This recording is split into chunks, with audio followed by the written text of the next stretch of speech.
Welcome to the Daily News Currents. Today is Wednesday, January 29th, and for today's headlines we have Trump administration puts senior U.S. aid officials on leave. Big reveals are unlikely and Trump ordered Kennedy and MLK document drops, experts say. Caroline Kennedy urges senators to reject her husband's nomination. Man pardoned in January 6 riot is fatally shot by sheriff's deputy during traffic stop. Trump alarms Denmark in an icy exchange over Greenland. Trump administration puts senior U.S. aid officials on leave. Just after 6 p.m. Eastern Time on Monday, the Trump administration placed a number of senior career officials at the U.S. Agency for International Development on leave for allegedly not abiding by President Trump's executive order to freeze much of U.S. foreign aid. NPR obtained a copy of a message sent to all U.S. aid staff by Acting Administrator Jason Gray. We have identified several actions within the U.S. aid that appear to be designed to circumvent the President's executive order and the mandate from the American people. As a result, we have placed a number of U.S. aid employees on administrative leave with full pay and benefits until further notice when we complete our analysis of these actions. The memo did not say how many people were placed on leave. The agency staff members spoke about the memo to NPR on the condition of anonymity because of fears of retribution. It's shocking, the individual said. To my knowledge, the stop work order has been closely followed. The staff member added that such an action by an administration is unheard of. Politico was the first to publish the news. Established in 1961, U.S. aid provides assistance to strategically important countries and aims to alleviate poverty, disease, and humanitarian need, as well as support economic growth. In fiscal year 2023, it had a budget of over $40 billion and a workforce of more than 10,000, with the majority working overseas. On Inauguration Day, Trump ordered a 90-day pause on almost all foreign aid to give the administration a chance to ensure that it fits with its priorities. The United States foreign aid industry and bureaucracy are not aligned with American interests and in many cases antithetical to American values, the executive order read. Then on Friday, the State Department issued a stop work order that surprised global health experts by stopping funds for not only future aid projects but also to existing programs. Over the weekend, U.S. aid staff were told by email by Ken Jackson, assistant to the Administration for Management and Resources, that the pause on all foreign assistance means a complete halt, and that U.S. aid staff should help ensure that aid work aligns with Trump's America First policy, and that staff who ignore these orders could be disciplined. NPR obtained a copy of this email. Failure to abide by this directive, or any of the directives sent out earlier this week and in the incoming weeks, will result in disciplinary action. I will hold leaders accountable to ensure that employees adhere to these expectations, the email said. We have a responsibility and support the president in achieving his vision. This will require each of us to be flexible, to work at a pace that we may not be accustomed to challenge the basic assumptions surrounding foreign aid, and to make decisions to ensure that the United States becomes safer, stronger, and more prosperous. Big reveals are unlikely, and Trump ordered Kennedy and MLK document drops, experts say. President Trump's order to release thousands of documents related to the assassinations of President John F. Kennedy and his brother, Robert F. Kennedy, and civil rights leader Martin Luther King Jr. could shed additional light on the events. However, few historians appear to be anticipating any narrative-shifting bombshells. The National Archives record related to the assassinations in the 1960s were set to be released in 2017 during Trump's first term. Many were made public, but some remained under lock. Former President Joe Biden extended some of those exemptions during his term. But in an executive order issued Thursday, days after his inauguration, Trump said continuing to redact and withhold information is not consistent with the public interest, and the release of these records is long overdue. It gives intelligence officials 15 days to present a plan for the release of the documents related to President Kennedy's assassination, and 45 days for a similar plan pertaining to Robert F. Kennedy and King. For decades, conspiracy theorists about the assassinations, especially in the case of President Kennedy, have been fueled by the government's withholding information from the public, citing national security concerns, historians say. Documents might fill in a few missing pieces on JFK assassination. More than 300,000 pages, making up the vast majority of the material related to President Kennedy's assassination in November 22, 1963, have already been released, notes Kevin Boyle, a professor of American history at Northwestern University. The fraction of material remaining solely to the government's possession, my guess is that it's not going to reveal something new about John Kennedy's assassination, he says. Frederick Lovell, a biographer of President Kennedy, agrees that the new information will not dramatically overturn our understanding of what happened on the terrible day in Dallas. But even if they don't alter our understanding in this deep way, I think there's still useful information potentially in these materials, he says. Lojval thinks there could be something about shooter Lee Harvey Oswald traveled to Mexico City in the lead up to the assassination, such as who he talked to with when he was there and what the meaning of the trip was. He also thinks there might be more to learn about what the CIA either reported to the FBI about its knowledge of Oswald and his travels, or what they didn't record prior to the assassination. That's really useful information, whatever it might reveal about the murder itself, Lojval says. Boyle thinks there could be information of interest that's not directly related to the Kennedy assassination, such as some missing puzzle pieces when it comes to covert activity in Cuba. There's a lot of information that's already been revealed about the extent of the U.S. covert operation prior to John Kennedy's assassination, and I think we could get interesting new revelations from that. More might be learned about FBI surveillance of MLK. Previous document releases have shown that the FBI had King under extensive surveillance and made use of wiretaps to uncover information aimed at damaging the civil rights leader, particularly evidence of extramarital affairs. Catherine Garr, a professor of history at the University of Wisconsin-Madison, says she doesn't think there's much more to learn. We already know quite a bit about how much the government was surveilling and looking at MLK, and how many enemies he had within the government, she says. I don't think the narrative is going to significantly change, although of course we could get some more details here and there. King's death led to violence across the U.S., particularly in cities including Washington, D.C. and Chicago. Dozens were killed. Boyle says he's interested in the federal government's reaction to the racial dynamic that surrounded King and the response to his killing. John Stoner, a U.S. history professor at the University of Pittsburgh, thinks the fact that the federal government worked so hard to isolate King to investigate potential subversive connections of some of his advisors has added fuel to the conspiracy fire. King's own family has said that James Earl Ray, the man convicted of firing the fatal shot in Memphis, Tennessee on April 4, 1968, was framed. Stoner says he's hopeful that new documents might shed light on the degree in which there's any hint of a government conspiracy to have killed King. Robert Kennedy's assassination has similarly been the subject of speculation, including the claim that the gunman, Sirhan Sirhan, a Palestinian refugee and Jordan national, had been hypnotized by a woman standing nearby the scene to carry out the killing. But of the three assassinations in question, his attracted the fewest conspiracy theories, probably because so much air is taken up by the assassinations of JFK and MLK, Stoner says. Sirhan, who remains in San Diego prison after his arrest that the killing of Robert Kennedy was for my country. The June 5, 1968 assassination occurred on the 6th anniversary of the 1967 Arab-Israel War, also known as the Six-Day War. Sirhan felt betrayed by Kennedy's support for Israel, he said in a 1989 interview. Stoner says he would be interested to learn whether the government soft-pedaled political connections that Sirhan might have had. Why has it taken so long to release the information? Although national security is often cited reason for delaying the release of the assassination documents from the National Archives, McGarr from University of Wisconsin-Madison says it's more likely that the redactions are for bureaucratic reasons. If her own archival work is any guide, she says, it's most likely that information hasn't been released because of embarrassment. When there are certain documents that can't be released till after someone has died, it's often nothing more than a snide remark. Despite Trump's quickly issued executive order, the documents still need to be reviewed, and it could be some time before they see the light of public scrutiny, author Lojval says. I could imagine a scenario in which this is delayed, and that there would be some reactions even in the final releases, he says. Northwestern's Boyle says if the release follows the usual protocol, once it gets the official go-ahead, the National Archives will put the material online. Typically, he says, it doesn't make for the most compelling reading, he says. It's bureaucratic material, it's people files and personnel cases, it's not very exciting. Even if the documents don't contain anything dramatic, they will still be of interest to people such as himself, he says. As historians, we never think that the story has been told. There's always the possibility of new information. Caroline Kennedy urges senators to reject her cousin's nomination.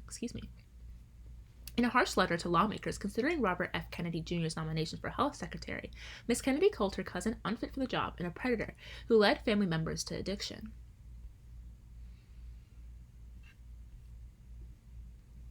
Carol Kennedy wrote a scathing letter to key senators on Tuesday calling her cousin Robert F. Kennedy Jr. a predator, addicted to attention from airing dangerous views on vaccinations, and someone who is unfit to be the nation's health secretary. She urged lawmakers who will be questioning Mr. Kennedy at his confirmation hearings Wednesday and Thursday to reject his nomination.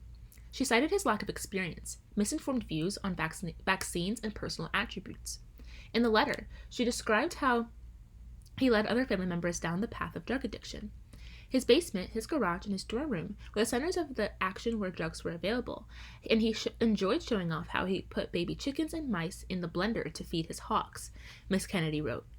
It was often a perverse scene of despair and violence. Her letter was first reported in the Washington Post. Miss Kennedy expressed particularly outrage over the new disclosures in his ethics agreement filed with the Senate, which she described as outlining how his crusade against vaccinations has benefited him in other ways. She cited Mr. Kennedy's decision to keep a financial stake in litigation against Merck, which makes a key vaccine against the human papillomavirus, that HPV, that is administered to protect against cervical cancer. In other words, he is willing to enrich himself by denying access to a vaccine that can prevent almost all forms of cervical cancer and which has been safely administered to millions of boys and girls, Ms. Kennedy wrote.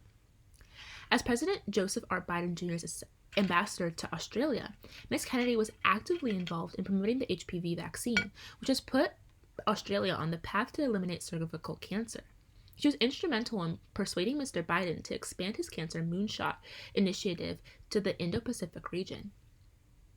In her role as ambassador, Ms. Kennedy said she was reluctant to make public comments against Mr. Kennedy, who launched his presidential campaign in 2023 as a primary challenger to Mr. Biden before running as an independent candidate. When Mr. Kennedy dropped his presidential bid, he endorsed Mr. Trump, who, after winning the election, named Mr. Kennedy as his choice for health secretary. After that, she broke with her cousin, saying his views about vaccinations were dangerous. Her letter painted Mr. Kennedy as a charismatic figure, willing to take risks and break rules, and able to attract others through the strength of his magnetic personality. Then she traced the tragic history of Mr. Kennedy's influence over other family members. But siblings and cousins who Bobby encouraged down the path of substance abuse suffered addiction, illness, and death, she wrote, while Bobby has gone on to misrepresent, lie, and cheat his way through life. Mr. Kennedy's younger brother David died in Palm Beach County in May 1984 of multiple ingestion of 3 drugs found in his body fluids, authorities said at the time. Other relatives have also spoken out against Mr. Kennedy, including his brother, Joseph Kennedy II, and his sister, Carrie Kennedy, who described his comments on race and vaccines as deplorable and untruthful. On Tuesday, Jack Schlossberg, Miss Kennedy's son, who has also been critical of Mr. Kennedy, posted a video on social media of his mother reading the letter she had written.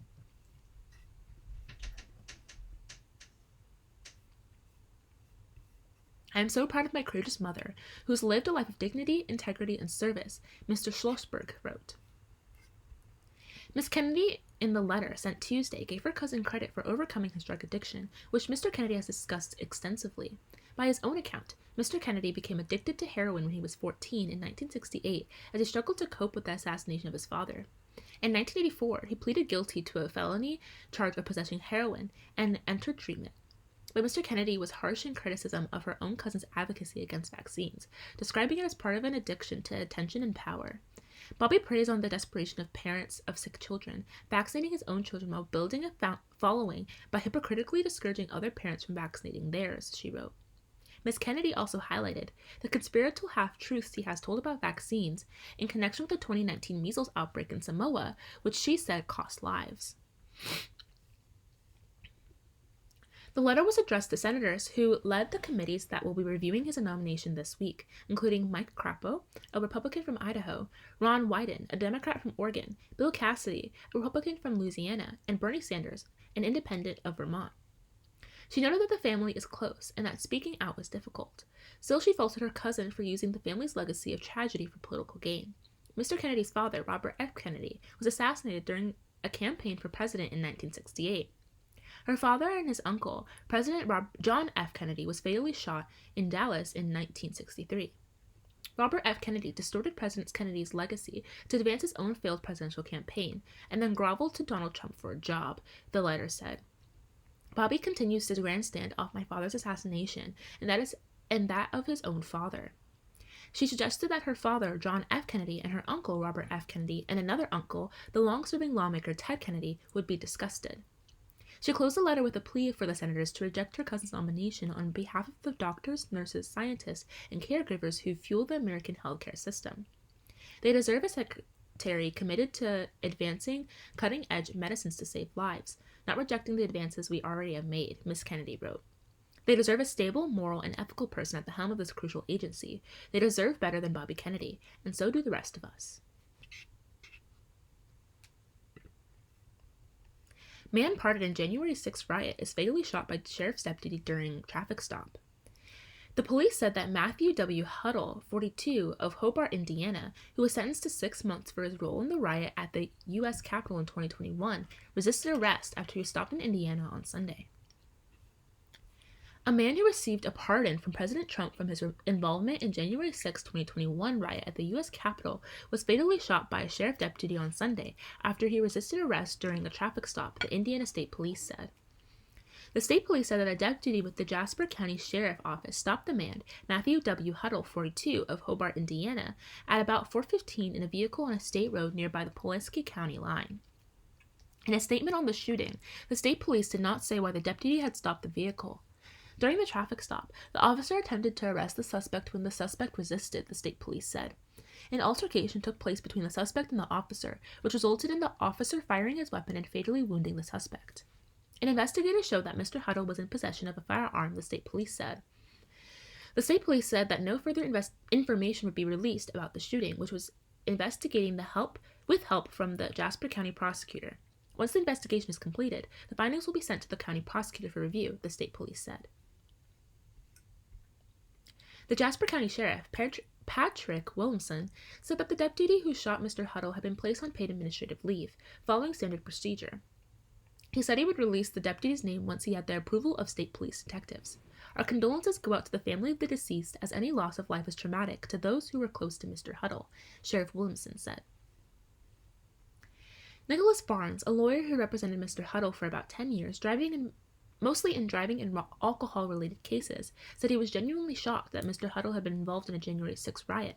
He said he was hoping to find out more about what had led to the fatal shooting of his client on Sunday. To my knowledge, he said in an interview, Matthew was a nonviolent individual, so I know the Indiana State Police are investigating the encounter, and I will be very interested to read their findings. Mr. Huddle was among the more than 1,550 people charged in connection with the January 6th attack who received pardons from Mr. Trump last week. Federal prosecutors said that Mr. Huddle, a journeyman carpenter, had traveled to Washington with his uncle, Dale Huddle, and had recorded video of the riot as he entered the Capitol. Matthew Huddle pleaded guilty to entering and remaining in a restricted building, a misdemeanor, in August 2023. He was sentenced to 6 months in prison, court records show. Dale Huddle, who used a flagpole to assault law enforcement officers, pleaded guilty in December 2023 to a felony count of assaulting, resisting, or impeding officers with a dangerous weapon, causing serious bodily harm. He was sentenced in June 2024 to 30 months in prison, prosecutors say. In court documents related to the January 6 case, prosecutors say that Matthew Huddle had a long history of arrests and convictions for driving while intoxicated. Mr. Huddle's lawyer in the January 6 case, Andrew Hemmer, wrote in court documents that his client started drinking as a teenager and that for nearly 15 years he drank 12 to 18 beers almost every day. Much of Matt's criminal history and many of the problems in his life in general are directly related to his extreme alcohol abuse, Mr. Hemmer wrote. Mr. Hemmer said that Matthew Huddle was not a true believer in any political movement, but had agreed to drive his uncle to Mr. Trump's rally on January 6, 2021. At that time, Matthew Huddle had just been released from jail after his most recent arrest on a charge of drunken driving, Mr. Hemmer wrote. Matt's motivation was for something to do, and because he thought it would be a historic event that he could document through pictures and videos, Mr. Hemmer wrote. His uncle talked to him about politics and stolen elections, but Matt mostly tuned this out as he did not really care. Matthew Huddle was a father of 2 and had experienced plenty of tragedy and loss in life, Mr. Hemmer wrote.